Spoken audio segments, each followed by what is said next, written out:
dari kelompok 5 yang beranggotakan Saya Anadita Hairi, absen 2. saya adalah Ayu Puspitasari absen 5. Saya Nadila Raka, absen 23. Dan rekan saya Putri Riani, absen 29.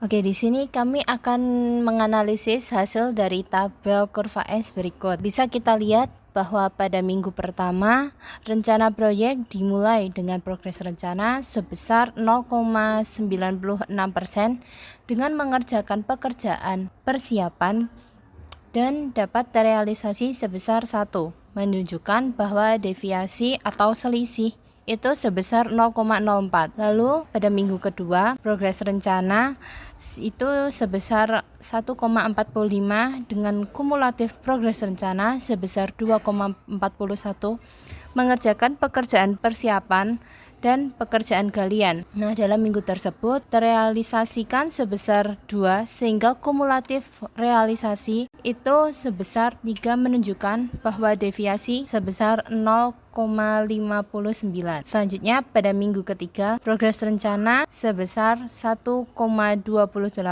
Nah, dalam minggu tersebut terrealisasi sebesar 2, menunjukkan bahwa deviasi atau selisih itu ada 1,32. Pada minggu keempat, progres rencana sebesar 1,28 terrealisasikan sebesar 1 sehingga kumulatif realisasi atau total realisasi dari minggu pertama sampai minggu keempat itu sebesar 6, menunjukkan bahwa minggu tersebut mengalami penurunan progres sebesar 0,28.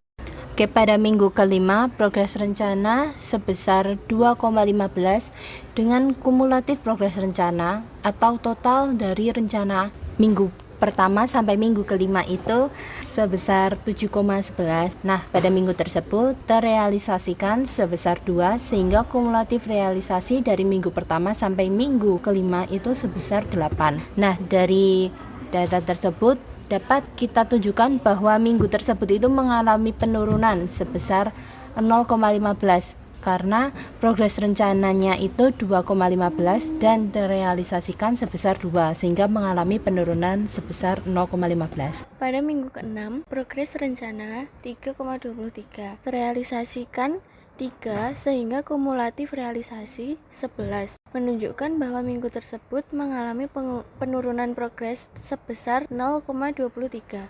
Nah, pada minggu ke-7 progres rencana 3,23 terrealisasikan 3 sehingga kumulatif realisasi 14, menunjukkan bahwa minggu tersebut mengalami penurunan progres sebesar 0,23. Pada minggu ke-8 progres rencana 5 terrealisasikan 5 sehingga kumulatif realisasi 19. Pada minggu ke-9 progres rencana 8,44 terrealisasikan 9 sehingga kumulatif realisasi 28, menunjukkan bahwa minggu tersebut mengalami kenaikan progres sebesar 0,56.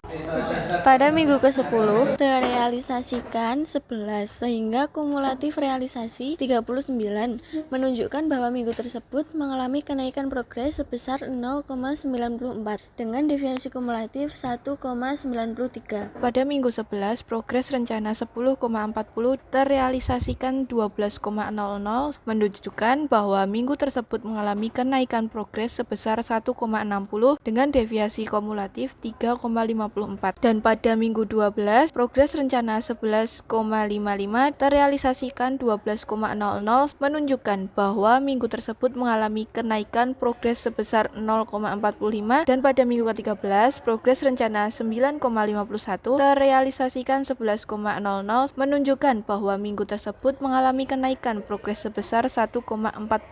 Pada minggu ke-14, progres rencana 9,28 terrealisasikan 9,00, menunjukkan bahwa minggu tersebut mengalami penurunan progres sebesar 0,28. Dan selanjutnya pada minggu ke-15, progres rencana 4,65 terrealisasikan 4,00 sehingga menunjukkan bahwa minggu tersebut mengalami penurunan progres sebesar 0,65. Pada minggu ke-16, progres rencana 4,46 terrealisasikan 3 sehingga menunjukkan bahwa minggu tersebut mengalami penurunan progres sebesar 1,46. Pada minggu ke-17, progres rencana 4,46 terrealisasi menunjukkan bahwa minggu tersebut mengalami penurunan progres sebesar 0,46.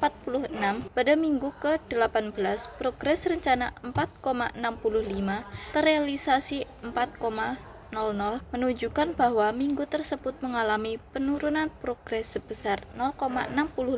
Lalu pada minggu ke-19, progres rencana 3,44 terrealisasikan 1,00, menunjukkan bahwa minggu tersebut mengalami penurunan progres sebesar 2,44. Yang terakhir pada minggu ke-20, progres rencana 0,53 terrealisasikan 1,00 sehingga kumulatif realisasi 100, menunjukkan bahwa minggu tersebut mengalami kenaikan progres sebesar 0,07 dengan deviasi kumulatif 0,00.